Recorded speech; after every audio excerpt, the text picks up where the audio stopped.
ನನಗನ್ಸುತ್ತೆ ಭಾರತ ದೇಶದಲ್ಲಿ ಮಕ್ಕಳು ಅನಿವಾರ್ಯವಾಗಿ ಅವರ ಭವಿಷ್ಯವನ್ನು ಏನು ತೊಂದರೆ ಆಗ್ತಾಯಿತ್ತು ಕೇಂದ್ರ ಸರ್ಕಾರದಿಂದ, ಇವತ್ತು ಅವರ ಹೋರಾಟದ ಮೂಲಕ ಒಂದು ಪಕ್ಷಾತೀತವಾಗಿ ಯುವಕರು ಅವರ ಹೋರಾಟದಲ್ಲಿ ಜಯವನ್ನು ಕಂಡಿದ್ದಾರೆ. ಏನು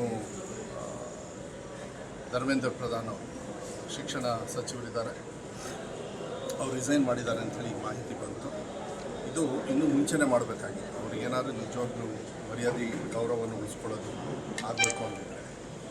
ಆದರೆ ಇವತ್ತು ಯಾರು ಈ ಹೋರಾಟಕ್ಕೆ ಇಡೀ ಭಾರತ ದೇಶದಲ್ಲಿ ಪಕ್ಷಾತೀತವಾಗಿ BJPಯವರು ಕೆಲವರು ಹೋರಾಟ ಮಾಡಿದ್ದಾರೆ, ಅವ್ರ ಮಕ್ಕಳು ಕೂಡ ಅಲ್ಲಿ ಹೋಗಿದ್ದಾರೆ, ಭಾಳ ಬೇಕಾದವರೆಲ್ಲರೂ ಕೂಡ ಹೋಗಿರೋದ್ರಿಂದ ಅವರಿಗಿದು ಜಯ ಬಂದಿದೆ. ಆದರೆ ನನಗನ್ನಿಸ್ತದೆ ಇದು ಇಲ್ಲಿಗೆ ನಿಲ್ಲಬಾರ್ದು. ಏನು ಜಂತರ್ ಮಂತರಲ್ಲಿ ಮಕ್ಕಳ ಮೇಲೆ ಲಾಠಿ ಪ್ರಹಾರವನ್ನು ಮಾಡಿದ್ದಾರೆ, ಅದನ್ನು ಕೂಡ ಏನು ಮಾತನ್ನು ಕೊಟ್ಟಿದ್ದಾರೆ, ಅವರು ಯಾರ್ಯಾರು ತಪ್ಪಿಸ್ತಿದ್ದಾರೆ. ಯಾಕೆಂದರೆ ಕಾನೂನನ್ನು ಯಾರು ಬೇಕಾದರೆ ಕೈಗೆ ತೊಗೊಳೋದಕ್ಕಾಗೋದಿಲ್ಲ. ಅದನ್ನು ಯಾರ್ಯಾರು ಆ ಮಕ್ಕಳಿಗೆ ಹೊಡೆದಿರೋದಿರ್ಬೋದು, ಗಾಯ ಆಗಿರ್ಬೋದು, ಮನಸ್ಸಿಗೆ ನೋವಾಗಿರ್ಬೋದು, ಬೇರೆ ಬೇರೆ ರೀತಿಯಲ್ಲಿ ಅವರಿಗೆ ತೊಂದರೆ ಕೊಟ್ಟಿದ್ದಾರೆ. ಅವ್ರ ಬೇಡಿಕೆಗಳೇನಿದ್ದಾವೆ ಅದೆಲ್ಲದೂ ಕೂಡ ಕೇಂದ್ರ ಸರ್ಕಾರದವರು ಅದಕ್ಕೆ ಸ್ಪಂದನೆ ಮಾಡಿ ಅವರಿಗೆ ಉತ್ತರವನ್ನು ಕೊಡಬೇಕಾಗುತ್ತೆ. ಆದರೆ ನಾನು ಈ ಸಂದರ್ಭದಲ್ಲಿ ಒಬ್ಬ ಶಿಕ್ಷಣ ಸಚಿವನಾಗಿದ್ದು, ಯಾಕೆಂದರೆ 3 ವರ್ಷ ನಾನು ಕೆಲಸ ಮಾಡಿದ್ದೀನಿ, ನನಗೆ ಗೊತ್ತಿದೆ. ಯಾಕೆಂದರೆ ಯಾವತ್ತೂ ಅಷ್ಟೇ ಮಕ್ಕಳು ಅವರು ಜೀವನದಲ್ಲೆಲ್ಲ ಓದ್ಕೊಂಡು ಕಷ್ಟಪಟ್ಟು ಓದ್ಕೊಂಡಿರ್ತಾರೆ, ರಿಸಲ್ಟ್ ಬಂದ ತಕ್ಷಣ ಅವ್ರಿಗೆ ಏನೋ ಒಂದು ಭವಿಷ್ಯದ ಮೇಲೆ ಇಟ್ಟಿರ್ತಾರೆ. ಆದರೆ ಈ ಥರ ಬಂದು ಒಂದು ನೀಟ್ ಲೀಕೇಜು ಆಗಿ ಏನೋ ಕ್ವಶನ್ ಪೇಪರ್ ಲೀಕೇಜ್ ಆದ ತಕ್ಷಣ ಅವ್ರ ಭವಿಷ್ಯನ ಹಾಳಾಗೋಗ್ಬಿಡುತ್ತೆ. 30 ಜನರು ತೀರ್ಕೊಂಡು ಹೋದರು ಇಡೀ ಭಾರತ ದೇಶದಲ್ಲಿ. ನನಗನ್ಸುತ್ತೆ ಕೇಂದ್ರ ಸರ್ಕಾರದವರು ಅವ್ರಿಗೆ ಏನಾದ್ರು ಗೌರವ ಇದ್ದರೆ, ಯಾಕೆಂದರೆ ಇದು ಫೆಡರಲ್ ಸಿಸ್ಟಮಲ್ಲಿ ಎಲ್ಲರ ಜೊತೆನೂ ಕೂಡ ನಾನು ಇದ್ದಾಗಲೂ ಹೇಳ್ತಾ ಇದ್ದೆ, ನೀಟು ವಿರುದ್ಧನೇ, ನಾವು ಯಾವತ್ತೂ ಕೂಡ ನೀಟ್ ವಿರುದ್ಧ ಇದ್ದೀವಿ. ರಾಜ್ಯ ಸರ್ಕಾರಗಳನ್ನು ಕರಿಬೇಕು, ಎಲ್ಲ ಇಡೀ ರಾಜ್ಯದಲ್ಲಿ ಇರ್ತಕ್ಕಂಥ, ಇಡೀ ದೇಶದಲ್ಲಿ ಇರ್ತಕ್ಕಂಥ ಎಲ್ಲ ರಾಜ್ಯದವ್ರನ್ನು ಕರೆದು ಯಾವ ರೀತಿ ನಾವು ಮಾಡಬೇಕು, ಹೆಂಗೆ ಮಾಡಬೇಕು ಅಂತ ಕೇಳಿದಾಗ. ಯಾಕೆಂದರೆ ಇಲ್ಲೆಲ್ಲ ಕೂಡ ನಾವು 3 ಎಕ್ಸಾಮ್ ಮಾಡಿದ್ದೀವಿ ಒಂದೇ ವರ್ಷ, ನಿಮಗೆಲ್ಲರಿಗೂ ಗೊತ್ತಿದೆ, ರಿಸಲ್ಟು ಕೂಡ ಕೊಟ್ಟಿದ್ದೀವಿ. ಎಲ್ಲರನ್ನೂ ಕರೆದು ಮಾತಾಡಿದಾಗ ಅದು ಒಳ್ಳೆಯ ರೀತಿಯಲ್ಲಿ ಅದು ಉತ್ತರವನ್ನು ಕೊಡೋಕ್ಕೆ ಅನುಕೂಲ ಆಗುತ್ತೆ.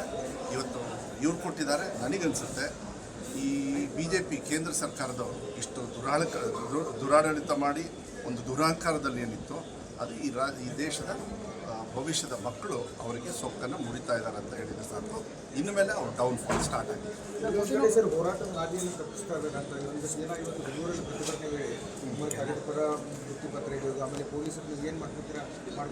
ಇಲ್ಲ, ಏನಾಗ್ತದೆ ಇಂಥ ಹೋರಾಟದಲ್ಲಿ ಕೆಲವು ಸತಿ ಪಾಪ ಅವರು CJP ಅವರು ಏನು ಹೋರಾಟ ಮಾಡ್ತಾಯಿದ್ರು, ನೀವು ಯಾವುದೇ ಥರದ ತೊಂದರೆ ಕೊಡಬೇಡಿ, ಈಗ ನಿಮಗೂ ಅಷ್ಟೇ ಮೇನ್ ಸ್ಟ್ರೀಮ್ ನೀವೆಲ್ಲರೂ ಹೋದಾಗ ಕೆಲವರು ನಿಮ್ಮ ವಿರುದ್ಧ ಎಲ್ಲ ಘೋಷಣೆ ಕೂಗಿ ನಿಮಗೆಲ್ಲ ಆಚೆ ಹಾಕಿದ್ದು, ಇದೆಲ್ಲದೂ ಕೂಡ ಆಗಬಾರ್ದು ಪ್ರಜಾಪ್ರಭುತ್ವದಲ್ಲಿ. ಅದು ನಿಮ್ಮ ಫ್ರೀಡಮ್ ಇರ್ತದೆ. ಆದರೆ ಇಂಥ ಅವಕಾಶಗಳು ನಾವು ನೀವು ಸೇರಿ ಅಂಥದ್ದು ಕೊಡಬಾರ್ದು. ಆವಾಗ ಏನಾದ್ರು ತಪ್ಪಾದರೆ ಆಡಳಿತ ಮಾಡೋರಾಗಲಿ, ನೀವು ಪತ್ರಿಕಾ ಮಾಧ್ಯಮದವ್ರು ಇರಲಿ, ಆಡಳಿತ ಮಾಡೋರಿರಲಿ, ಮತ್ತು ಆಫೀಸರ್ಸ್ ಇರಲಿ, ಇದೇನಾದ್ರು ಮಾಡಿದರೆ ಯುವಕರು ಈ ದೇಶದೊಳಗೆ ಹೇಳ್ತಾರೆ ಅನ್ನೋದಕ್ಕೆ ಇದೊಂದು ಉದಾಹರಣೆ. ಅದು ಆಗಬಾರ್ದು. ಹಾದಿ ತಪ್ಪಿಸ್ತಕ್ಕಂಥದ್ದನ್ನು ಮಾಡಿದರು. ಮೊನ್ನೆ ಎಲ್ಲ ನಾವು ನೋಡಿದಾಗ ಅವರು ಲಾರಿಯಲ್ಲಿ ಕಲ್ಲಿಟ್ಟಿರೋದು ಮತ್ತು ಅವ್ರ ಗಾಡಿ ಹಾಳಾಗಿರೋದಂತಂದು ಹಿಂದಿಲ್ಲ. ಬಟ್ ನನಗನ್ಸುತ್ತೆ ಈ ದೇಶದ ಯುವಕರು ಭಾಳ ಬುದ್ಧಿವಂತರಿದ್ದಾರೆ. ಯಾವ ರೀತಿ ಅವ್ರಿಗೆ ಪಾಠವನ್ನು ಕಲಿಸ್ಬೇಕು ಅವ್ರು ಕಲಿಸ್ತಾರೆ. ಆದರೆ ಇನ್ನೂ ಕೂಡ ಬರೀ ಇದೊಂದೇ ಇಲಾಖೆ ಅಲ್ಲ, ಯಾವ ಇಲಾಖೆಯಲ್ಲಿ ಇವರು ದುರಹಂಕಾರವನ್ನು ತೋರಿಸ್ತಾ ಇದ್ದಾರೆ. ಅದೆಲ್ಲದೂ ಕೂಡ ಬೀದಿಗೆ ತರಬೇಕಾಗ್ತದೆ. ಜನರಿಗೆ ಅರ್ಥ ಮಾಡಿಕೊಂಡು ಸರ್ಕಾರಕ್ಕೆ ಪ್ರಶ್ನೆ ಮಾಡೋ ಹಕ್ಕು ಅವ್ರಿಗಿರ್ತದೆ. ಯಾವ ಬೆರಳಿಂದ ಮತ ಹಾಕಿದವರು ಆ ಬೆರಳನ್ನು ಇವತ್ತು ಫ್ರ್ಯಾಕ್ಚರ್ ಮಾಡ್ಕೊಂಡಿದ್ದಾರೆ ಅಂತ ಹೇಳಿದರೆ, ಈ ದೇಶದ ದುರಂತ ಏನಿದೆ ಅಂತ ಹೇಳಿದರೆ ಇವತ್ತು ಉತ್ತರ ಸಿಕ್ಕಿದೆ. ಈ ಯುವಕರಿಗೆ ಹೋರಾಟ ಆಗಿದೆ. ದೇವರು ಒಳ್ಳೇದಾಗಲಿ, ಈ ದೇಶಕ್ಕೂ